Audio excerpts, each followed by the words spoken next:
time now for Edmond O'Brien as... Johnny Dollar. Johnny, how soon can you get out to High Bridge, North Dakota? North Dakota, huh? In the winter, you guys send me to North Dakota, in the summer to Miami, Florida. All right, what's your problem? We got two old duffers insured for a total of $80,000. What's the matter? Somebody threatening to kill them? No, they're threatening to kill themselves.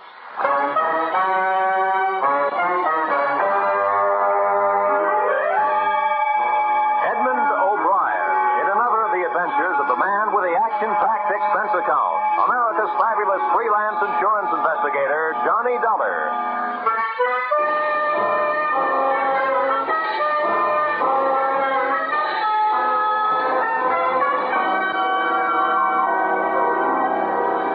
Expense account submitted by Special Investigator Johnny Dollar to Home Office, National Fidelity Life Insurance Company, Hartford, Connecticut. The following is an accounting of my expenditures during investigation of your policyholders, Mr. and Mrs. Arbuthnel Trump, or how the Gravedigger's Spades came near being Trumps. Expense account item 1, $113.52 railroad fare, Hartford, Connecticut to High Bridge, North Dakota.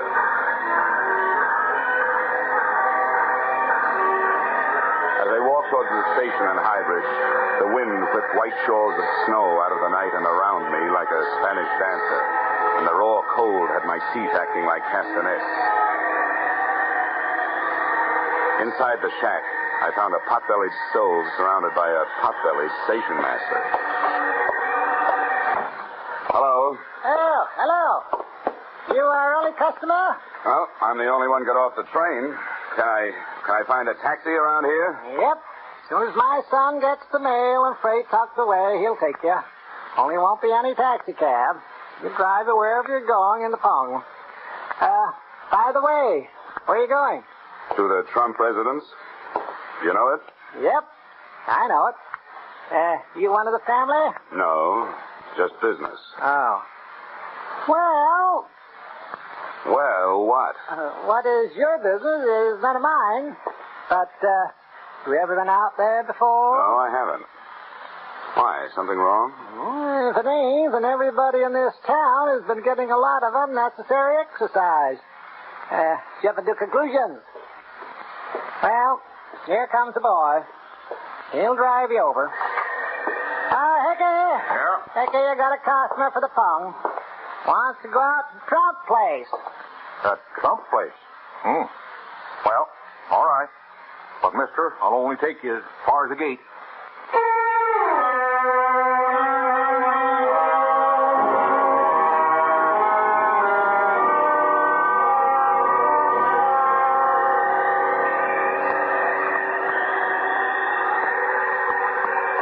You say this your first visit, huh?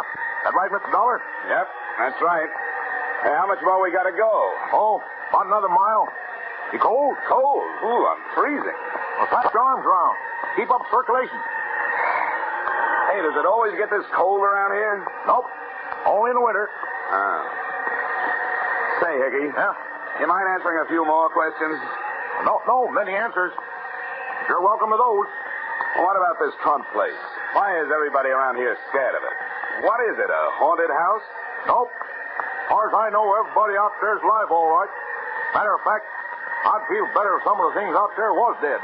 What do you mean? Well, past year or so, I've been delivering some packages out there. Boxes coming express on a train. Some of them come all the way from Africa. Quite a few from India, too. All marked danger. All marked do not open. Deadly. Whatever comes in those boxes is alive. What about the people, the Trumps themselves? Oh, they look nice enough. Sort of on the old side. Old man Trump looks like a deacon. His wife looks like a deacon's wife. But they never seem to come to town, let alone church. Hey, that's funny. What's so funny? Well, look, they're on the road. Fresh auto tracks. Only one place to go out this way. Same place we're going. To the Trump house. I don't see anything wrong with that. Those folks never have no visitors. Now, it looks like they're having a lot. Hey, maybe they're having guests for dinner. That's right. Maybe they are having guests in for dinner. I didn't say in for dinner. I said maybe they're having guests for dinner. Oh, that's some funny joke, that is. Yeah. Well, here we are, right around the next bend. Good. I'll tell you what, Hickey. When I get ready for you to drive me back, I'll give you a call on the telephone, huh? Well, that'll be a good trick if you can do it. What do you mean? They don't have no telephone.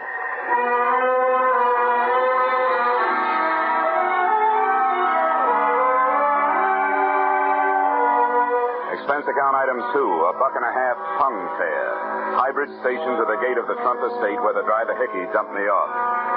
I used one of the fresh tire tracks as a footpath up the long driveway through the snow, and steaming the white flakes out of my eyes with my breath, I took inventory of the house. It was big, colonial, and in good repair.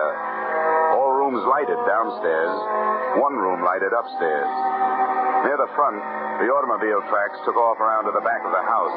I had to make my own footsteps in the drifts from there to the front door. Quickly, don't let that cold in. Let's shut the door. Now, who are you? What do you want? What are you doing here? I'm Johnny Dollar from the insurance company. As to what I want to say Mr. and Mrs. Trump. As to what I'm doing here, I'm just the victim of a bad choice of careers early in life. Well, all right. Take a seat over there. I'll go check with Mr. and Mrs. Trump. But don't bother taking your coat off yet. So this is Northern hospitality.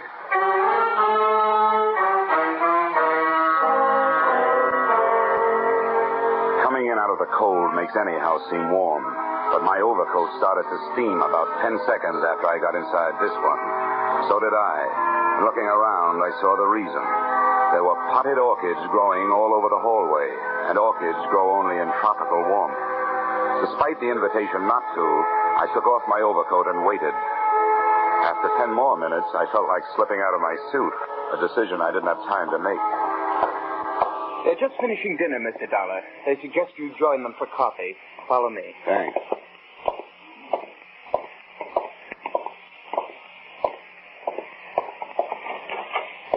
Mrs. Trump, Mr. Trump, this is Mr. Dollar. How do you do? How are you, Mrs. Trump? Won't you join us? There, sit right over there. Yes, Mr. Dollar, come and sit down. Have some coffee. Oh, thank you. Fine. Now, that'll be all, Irwin. You may leave. Well. Fine. Now, sugar and cream, Mr. Dollar? No, thank you, Mrs. Trump. This will be all right, just the way it is. Well, Mr. Dollar, I assume you brought the necessary papers? Yes, I did. They're in my pocket, all ready for your signature. Good.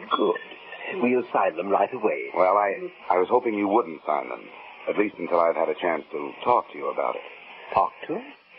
What is there to talk about? I hope you understand that, well, it isn't every day that an insurance company gets a letter from a pair of policyholders calmly stating that they are both planning to commit suicide. Oh, no? No. Well, I suppose it is a bit out of the usual run of things, but there's nothing we can do about it.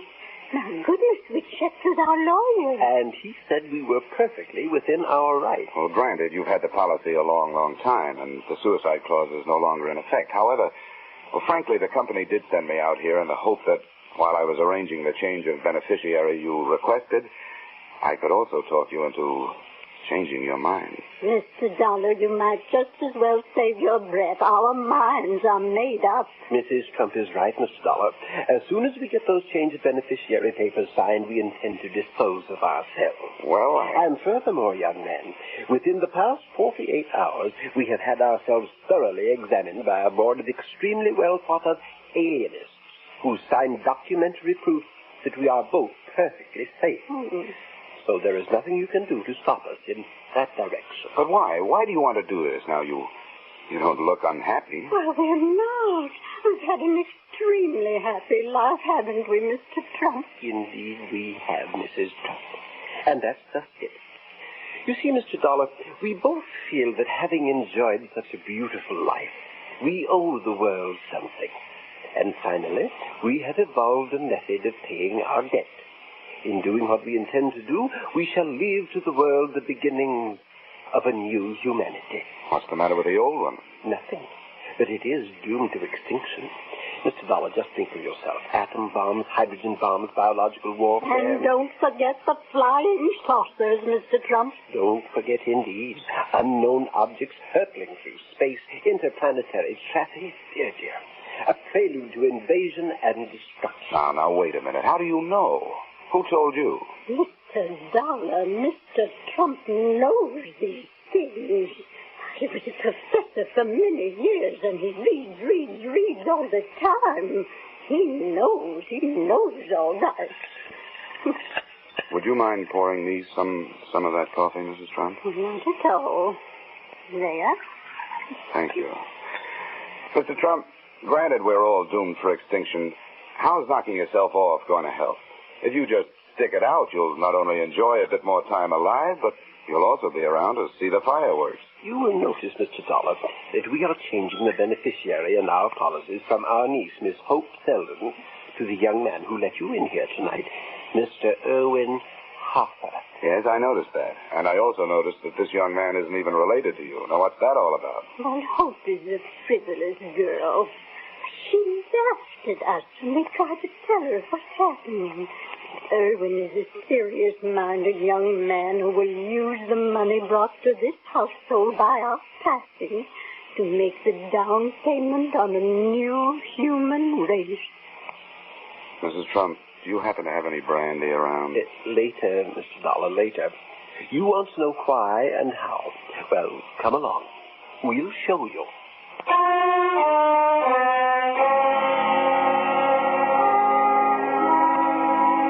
A nightmare is bad enough when you're asleep, but I was awake, and that's when they're really frightening. They took me down through the back of the house to a winding, half-lighted stairway into the belly of the black hole. The oppressive heat grew even more oppressive. More stairs, then tunnels, all the ceilings cement and lined with lead. All the walls covered with pens and cages, and all of them filled with snakes, Mr. Dollar, reptiles, hundreds of them, every species, every variety known to modern man. Look at them. Look at them and look at them well, for here is the new beginning. When life as we know it is blasted off the face of this earth, either by man himself or by his planetary cousins. When that happens, then these shall be the inheritors of this global sphere, as they were in the beginning, according to the Meston theory as set down in 1903. Yes, Mr. Dollar, Mr. Trump knows these things, don't you see? No, I've got to admit I don't quite see. You will. There. Look. Every pen, every cage is equipped with an automatic feeding device. Stored above the cages is enough scientifically developed food to keep these reptiles alive for 100 years if need be. Until the Holocaust, they will be cared for by young Harper. I could use some old Harper myself. When the Holocaust comes, Irwin Harper shall survive as long as possible. Then the machines will take over. The reptiles will be fed, and when the recording devices up on top say that the radioactivity and magnetic forces have been dissipated, the doors of the cages leading to the earth above shall be automatically projected outdoors, and the cycle shall be complete. Then the reptiles will be set free on the face of the earth to once again evolve themselves into the new humanity. I see. Look, Mr. Trump, I'm out here to ask you a very simple question. What's all this got to do with your committing suicide? That is easily answered, Mr. Dollar. We need money. We need a lot of money to buy the rest of the equipment. We are willing to give up the little that is left of our lives to provide it. Irwin will remain behind to put our money to good use. Mr. and Mrs. Trump, I don't question your motives, but you can't blame me for taking a second look at your methods. This man springing from reptile theory is flimsy enough, but that's your opinion and you're entitled to it. But what you're not entitled to, and I'm quoting the Bible and the law, is the act of taking your own lives. We've talked that over among us, and we are willing to take our chances. All right. But at least you'll agree this is a whole lot to take in one sitting, isn't it? Now let me bring these papers back in the morning. We can talk it over once more, and then you're free to go ahead and sign. Well, the time is short, but I don't think a few hours will matter. Do you agree, Mrs. Trump? Yes, I agree. Good. Now, if you'll be kind enough to either let me have a car or have somebody drive me into town. Car? We have no car. We haven't had one for months, and we've borrowed them from the property. Hasn't been one past the gate for almost a year. Oh? Including tonight? Yes, of course, including tonight. You'll just have to stay here. Come now. We'll take you up to your room, Mr. Dollar. What you need is a good night's sleep.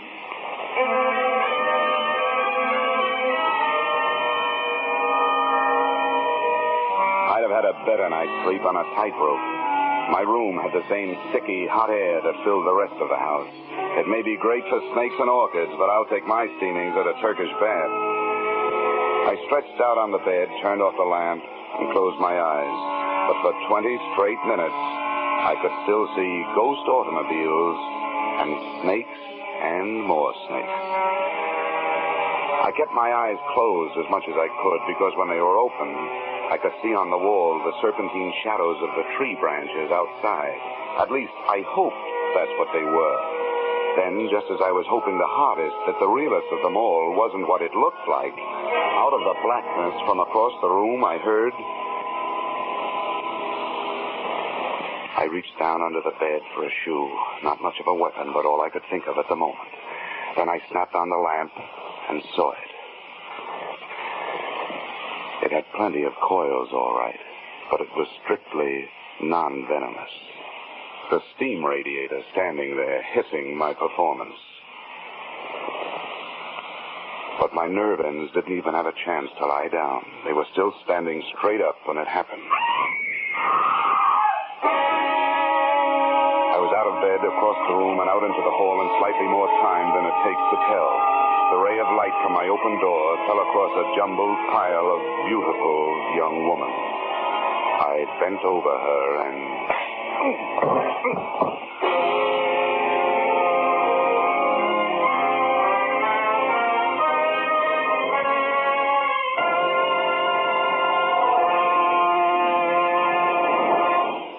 In just a moment, we will return to the second act of Johnny Dollar. But first... Now, with our star, Edmond O'Brien, we return to the second act of yours truly, Johnny Dollar.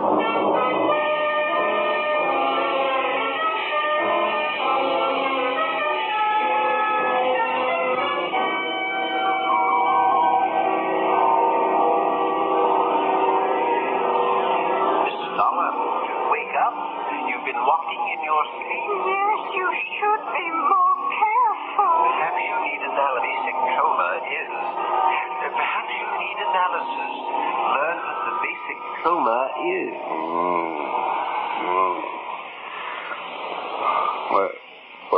What did he say, Mrs. Trump?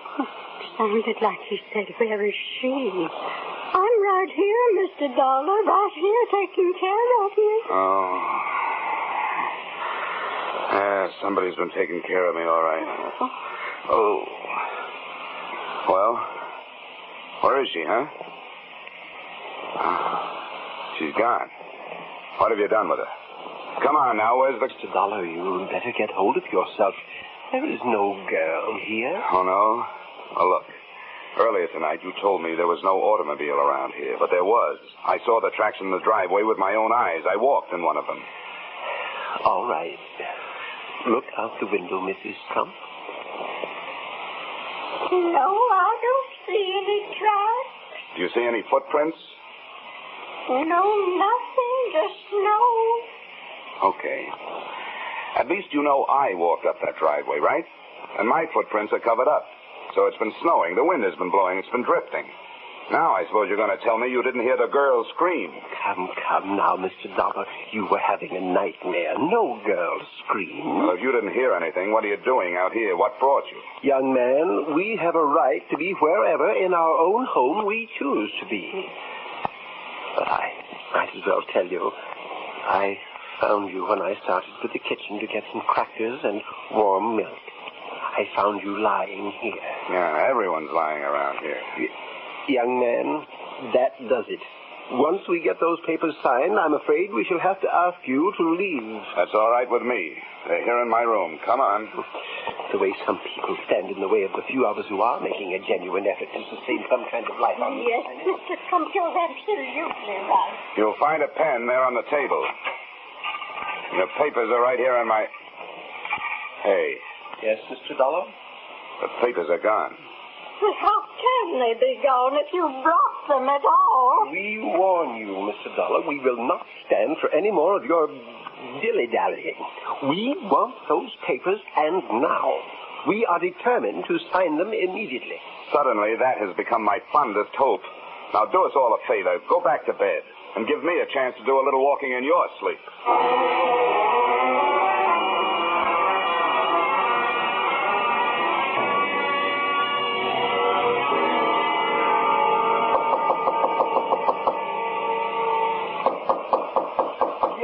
Who is it? Dollar, what do you mean, barging in here? I'm looking for a girl, and I'll admit this is a very unlikely place to find her. I'll thank you to get out of my bedroom. You realize how suspicious you look just lying there in bed? What do you mean? Well, I mean that about 15 minutes ago, a woman screamed at the top of her lungs not 20 feet from here. Now, what's your story? That you didn't hear it? Or does it happen around here all the time? You're crazy. I didn't hear any woman scream, and I don't think you did. Okay, have it your way. I'm hearing things. But one thing I know, I'm not feeling things. See here? There's a lump on my head? That's for real. That doesn't interest me a bit. If I find out you put it there, it'll interest you. I'll not only put an egg on your skull, I'll make a whole omelet. In case you don't know it, you're looking at a citizen who's burned up. M-A-D. Mad.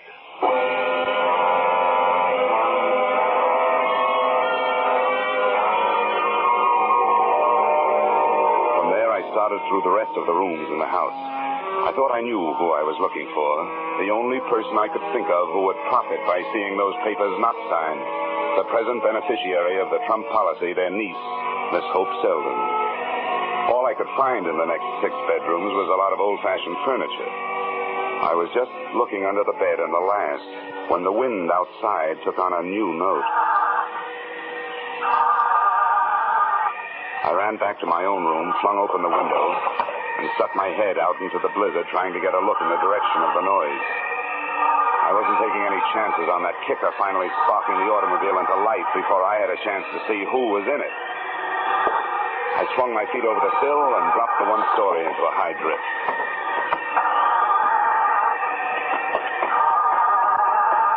Come on. Come on.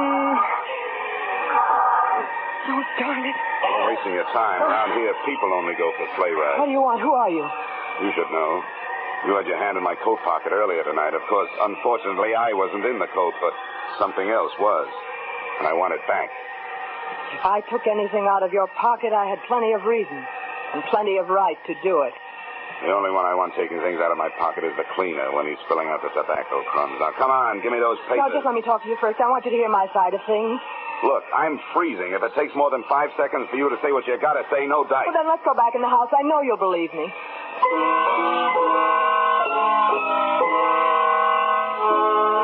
I saw plenty about her to interest me, but nothing to relax me. She looked like a big-time operator. A gal who would be as dangerous kissing you as killing you. As I closed the door behind us, she walked across the room and made a perfectly natural movement as though to throw open her coat. When she turned, she had a gun in her hand. It was the first time I'd ever seen a shoulder holster on a woman. Now put your hands up, Mr. Dollar, and listen. If you'll just unwrap your finger from around that trigger, I'll be more likely to keep my mind on what you're saying. Go ahead. I'm listening. You've got to help me. Help you? Yes, help me prevent my aunt and uncle from making fools of themselves. We can't let them leave their money to Irwin Harper. Well, it's their money. They're attempting to do what they believe is right. That money is mine, and I'll kill anyone to get it. Irwin Harper won't stick around 5 minutes after my aunt and uncle have killed themselves. He isn't planning on taking care of their filthy snakes. I was in his room tonight after he went to sleep. In his pocket, I found a ticket for South America. His plans were all made. He caught me in there and chased me out in the hall and slugged me. When I came to, you were lying there unconscious beside me. I ran downstairs and I fixed their steam. I threw the switch to release their stinking reptiles. By now, the snakes are all outside, freezing to death. Don't move. You don't want to... So now you know, both. You know what that means? I'll have to kill you both. And I'll get away with it. Why, you miserable hunk of putty, you conniving thing. The Trumps want me to have the money, not you. I worked out that whole plan for them, all of it. And I'm the one they want to take care of it. Now drop that gun, Hope. You'd better drop it, Hope. It doesn't make any difference anyway. What do you mean it won't make any difference? Because our friend over there isn't going to pull the trigger. Oh, no? And why not? Because Hope has released all those snakes. One thing she forgot. When snakes get cold, they try to get warm. And one of them just joined the party. He's right behind you, Irwin. I don't believe you. You're bluffing. Can't you hear him? You can't fool me. That's a steam radiator. In this house, they're all noisy. Irwin, if you make any kind of a move or fire that gun, he's going to strike. I'll make you a deal. Let me reach down and get that gun off the floor. I'll blast its head off. Careful. Don't move, Irwin. No, you don't. I know what you want that gun for. I wouldn't even turn around and look, Irwin. Not only going to move, I'm going to get that gun out of your reach. There was a snake. Look out, he's on the loose. Oh, he dropped me. The bushmaster. The worst of them all. Well, you've got the gun. Go on. Shoot him, Howard. Shoot him. All right, That's for him.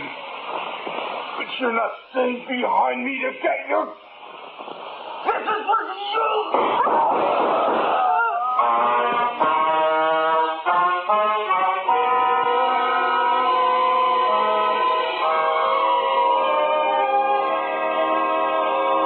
Mr. and Mrs. Arbuthnel Trump were fresh out of beneficiaries, to say nothing of snakes.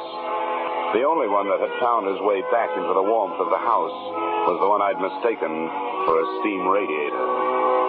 And without a handy method for creating a new humanity, the Trumps found themselves without a purpose. So I gave them one. At my suggestion, and at the moment, Mr. T is hard at work in his home laboratory, attempting to develop a machine with which mankind will fight the flying saucer. Mr. Trump's invention will be known as the Flying Cup, and will be secretly dedicated to a waitress I once knew. Expense account, item 3, $113.52 railroad fare, High Bridge, North Dakota to Hartford, Connecticut.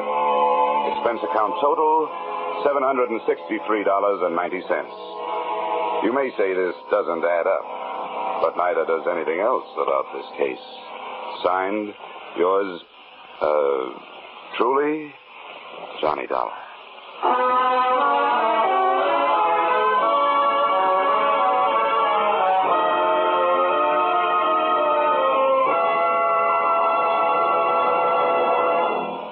Yours truly, Johnny Dollar, stars Edmond O'Brien in the title role and is written by Paul Dudley and Gil Dowd with music by Leif Stevens. Edmond O'Brien can currently be seen starring in Harry M. Popkin's United Artists production, DOA. Featured in our cast were Peggy Weber, Harley Bear, Hugh Thomas, Dick Ryan, Jess Kirkpatrick, and Mary Shipp. Yours truly, Johnny Dollar, is produced and directed by Jaime Del Valle.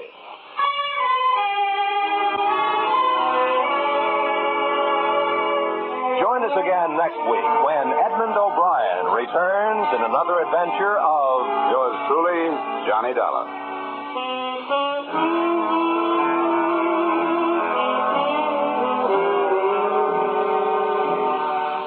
The Echo of Jesse James, a modern story of how police tracked down a couple of train robbers, will be brought to you on CBS's Gangbusters this Saturday night. The narrator will be the Superintendent of Metropolitan Police, Washington, D.C., and another Gangbusters wonderful cast will reenact this true story for you. Join us this Saturday night on most of these same CBS stations for Gangbusters drama, The Echo of Jesse James. This is Roy Rowan speaking. This is CBS, where yours truly, Johnny Dollar, meets adventure every Friday night. The Columbia Broadcasting System.